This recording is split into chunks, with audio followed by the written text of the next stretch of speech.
Hi guys, dahil nandito na rin lang kami sa Bolinao. So nag-side trip kami sa May Old Rock. Kasama ko ang aking mga kaibigan. So pangalawang beses na namin pumunta dito. And then ipapakita ko ang kanilang swimming pool ngayon. Ayun guys, ang kanilang mga rooms. Pwede pong mag-overnight. Diyan. Yung mga rates nila pwede nyo i-check sa kanilang Facebook account. At ayan ang kanilang mga cottages. Then guys, ito yung papuntang swimming pool. Ayan ang aking asawa. Model yan. Ayan ang kanilang adult swimming pool. Napakalaki. Para siyang pang Olympics sa laki.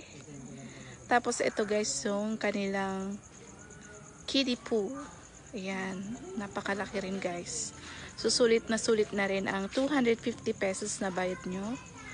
Pwede na maligo sa beach, tsaka dyan sa pool. Ayun guys, so nagpa-picture kami ng mga kaibigan ko. Ayun ang aking mga kaibigan. Tapos natuwa ako dito sa mga tinanim nilang mga snake plant. Tsaka mga iba-ibang halaman nila na namumulaklak. And that's it for today's video. Thank you for watching guys. Bye! Abaw, asalamat!